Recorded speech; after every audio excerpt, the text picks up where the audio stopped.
Bueno, mi nombre es Bassel Farraj, soy un profesor en la Universidad de Birzeit en Palestina, en Ramallah. Yo trabajo también como investigador, trabajo sobre temas de cárceles, de violencia y de tortura. Desde el 7 de octubre del 2023, el régimen israelí, el régimen colonial israelí, lanzó otra etapa de guerra contra el pueblo palestino que ya está llevando a cabo en todo el territorio histórico palestino, pero más importante tal vez dentro de la Franja de Gaza y en Cisjordania, en Jerusalén. Desde esa fecha, ese régimen ya está usando sus fuerzas armadas, sus armas y sus tácticas de guerra para matar y desplazar a los palestinos. Hablemos de Cisjordania en un ratito, pero también hay que señalar que lo que está pasando realmente está pasando en todo el territorio palestino, en la Franja de Gaza. Solamente en la Franja de Gaza desde el 7 de octubre había más de 40.000 personas muertos, con más de 90.000 personas heridas y heridos, con más también de 10.000 personas desaparecidos. Entonces, esta misma guerra se siente en Cisjordania. Ahora mismo los y las colones están en un proceso de robarnos nuestra tierra. Como tal vez saben, el territorio en Cisjordania ya está bajo un régimen militar y ya hay colones, pero desde la guerra, desde esa etapa del genocidio comenzó, los colones israelíes, apoyados por el gobierno claramente, están tratando a desplazar a los palestinos, a matarlos. En Cisjordania hubo más de 500 muertos desde el 7 de octubre, pero también es importante señalar aquí que lo que está pasando ahora claramente es un genocidio, es un proceso de exterminio, pero también tiene una historia muy larga que comenzó con el comienzo de este régimen, que es como un régimen colonial, cuando vinieron los colonos de afuera de Palestina a desplazar y a robarnos nuestra tierra. Frente al régimen, frente al régimen israelí, como ser palestino es claramente ser palestino en el ojo por el régimen israelí es un riesgo, ¿no? Es como desde el comienzo los palestinos están tratados como terroristas, como criminales por el régimen militar israelí.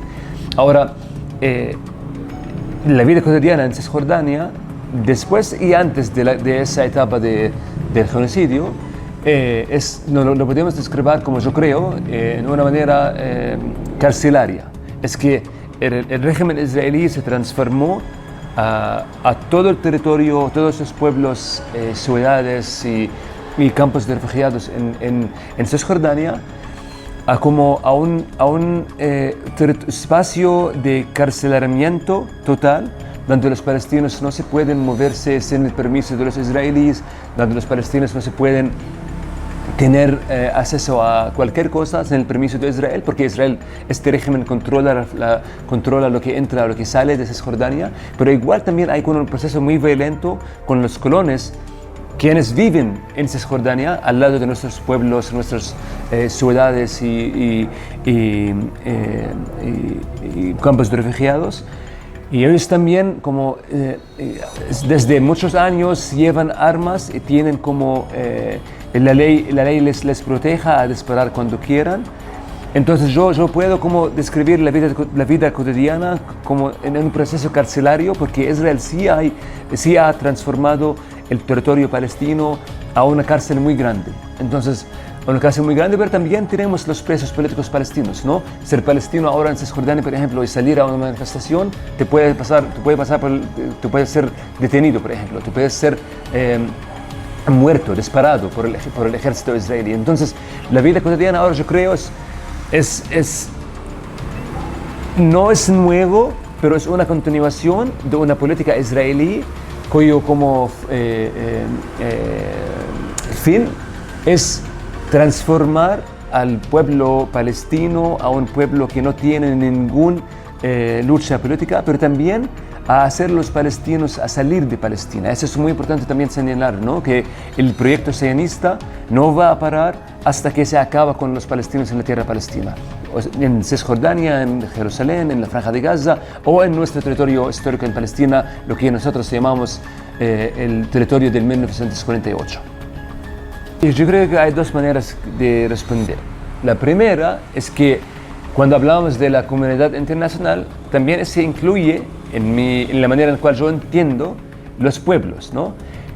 Entonces, cuando hablamos de los pueblos, sí, hemos visto y hemos sentido también cuando, por ejemplo, las personas en Colombia se movieron por Palestina, ¿no? En las calles, los murales, ahora como vi en Bucaramanga y afuera, ese parte del apoyo sí existe, que la gente en Colombia y afuera que ya estamos cambiando el discurso, ¿no? Que es muy importante que hay que cambiar el discurso y decir que Israel no es un Estado, ¿no? Es un régimen colonial que utiliza el genocidio como una táctica de guerra para desplazar y eliminar a un pueblo y robarle su tierra, ¿no? A los palestinos. Entonces, ese existe, ¿no? Pero cuando hablemos de como las organizaciones, esa como forma de hablar de las de la comunidad internacional, como la ONU, por ejemplo, otras organizaciones, eso es más complejo, creo, porque también nosotros entendemos que desafortunadamente la ley y esos derechos internacionales en general aplica a un grupo de personas y no aplica a otros, ¿no? Y los palestinos históricamente no se trataron como personas que merecen la vida, ¿no? Entonces por eso yo me respondo a esa pregunta en esa manera, que realmente lo que ese genocidio nos enseñó también, que todo ese discurso sobre derechos humanos y los convenios de la guerra, por ejemplo, no nos sirve. Porque nosotros sabíamos también que este régimen colonial, este régimen de Israel, este régimen colonialista, tiene el apoyo de muchos países con poder. Los Estados Unidos todavía, mientras hablamos, ya está mandando armas a este régimen, igual que algunos países en Europa. Los mismos gobiernos y países cuales como hablan de los derechos humanos, ¿cierto? Entonces yo creo que nosotros ponemos como nuestra fe y esperanza en los pueblos, porque sí, allá podemos cambiar la situación y lo más importante es cambiar el discurso. Es decir, que lo que está pasando es un genocidio que ya lleva a cabo más de 60 años de genocidio y de procesos de exterminio.